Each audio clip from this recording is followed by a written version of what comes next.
मैं श्रील प्रभुपाद का एक राधाष्टमी का प्रवचन सुन रहा था।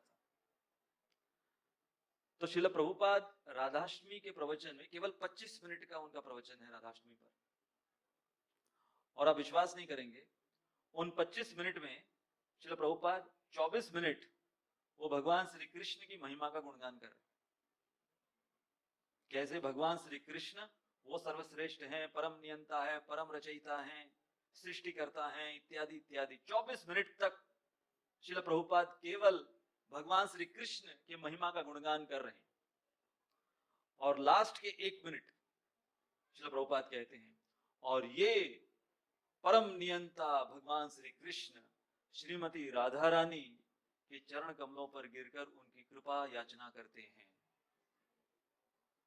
Lecture and.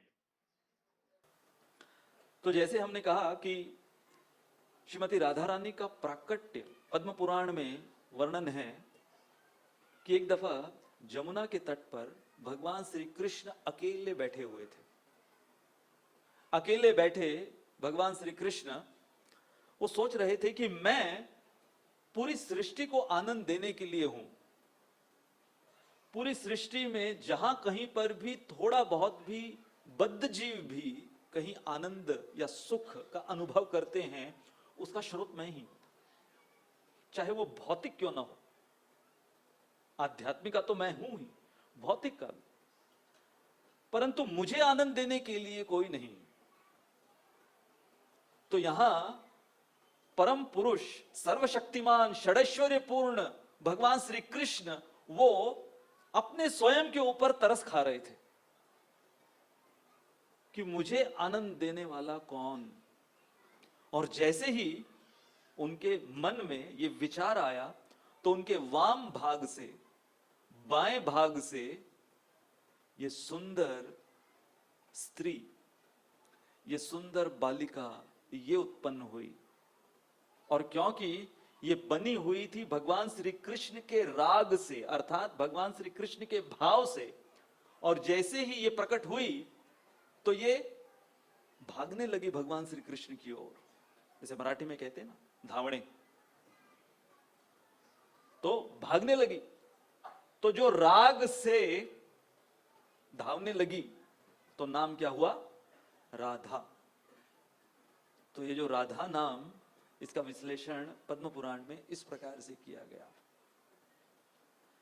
तो अब कोई ये प्रश्न पूछ सकता है कि भगवान श्री कृष्ण जो कि आत्माराम हैं, आत्माराम भगवान श्री कृष्ण वो इस प्रकार की अतृप्ति, असंतुष्टि का अनुभव कैसे करने लगे? तो सिद्धांत के दृष्टिकोण से भगवान श्री कृष्ण आत्माराम है, हां, उन्हें किसी की जरूरत नहीं है। परंतु लीला के दृष्टिकोण से भगवान, वही आत्माराम भगवान, वो असंतुष्ट या अतृप्त हो जाते हैं।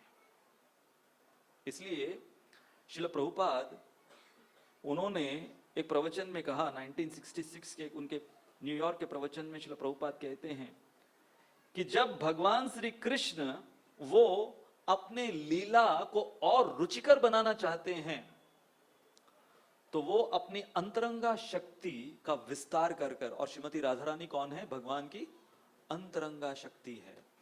तो बलराम जी भगवान के दाएं भाग से उत्पन्न होते हैं, श्रीमती राधा रानी बाएं भाग से। तो दोनों हमारे लिए आदि गुरु हैं। कैसे भगवान श्री कृष्ण को प्रसन्नता दी जाए। तो जीव गोस्वामी एक सुंदर उदाहरण के द्वारा समझाते हैं कि ये जो भगवान का बलराम जी में विस्तारित होना, बलराम भगवान का राधा रानी में विस्तारित होना, ये सब कैसे समझा जाए। तो बहुत सुंदर उदाहरण वो देते हैं। हम सब भगवान श्री कृष्ण का ये विशेष गुण सुने हैं, यहां पर देखते हैं हर समय उनके अधरों पर बांसुरी होती है। उनका एक बहुत सुंदर नाम है मुरलीधर, मुरली को जिन्होंने धारण किया है। तो भगवान बांसुरी जब बजाते हैं, या कोई भी यदि बांसुरी बजाता है, तो वो जो बांसुरी बजाने की जो प्रक्रिया है, इसका उदाहरण जीव गोस्वामी देते हैं। अब देखो, हमारे प्रभु जी बहुत सुंदर बांसुरी बजाते हैं। अब बांसुरी बजाने के लिए बांसुरी तो चाहिए सबसे पहले, उसके साथ साथ व्यक्ति जब उंगलियां उन छिद्रों के ऊपर उसमें से सुर निकालता है। अब यदि हमें बांसुरी बजाना नहीं आता, हमें कोई बांसुरी दे दे और हम भी वैसे ही स्टाइल में खड़े हो जाएं और उंगलियां हिलाते रहें, आवाज आएगी? कुछ आवाज आएगी? क्या करना पड़ता है? आवाज, बांसुरी से आवाज निकालने के लिए क्या करना पड़ता है? फूंक मारना पड़ता है ना। उसको कहते हैं the lip hole of the flute. वहां पर फूंक मारना पड़ता है, या फिर जिसे कह सकते हैं कि सीटी, मुंह से सीटी, मतलब यदि नहीं बजाना आता तो नीचे करके सीटी बजा लेते हैं, कुछ तो आवाज निकलेगी। तो ये उदाहरण दिया गया है कि भगवान श्री कृष्ण के मुख से जो सीटी निकलती है उसके अंदर कोई राग या सुर नहीं है, प्लेन फूंक है, वो फूंक निकल रही है बाहर। परंतु वही उनके अधरों से या उनके मुख से, उनके कंठ से वो जो हवा निकलती है, जब वो उस बांसुरी के लिप होल से गुजरती है, वहां प्रवेश करती है और फिर अन्य छिद्रों से जब वो हवा बाहर निकलती है, तो देखो बांसुरी की धुन कितनी मधुर लगती है। तो है क्या?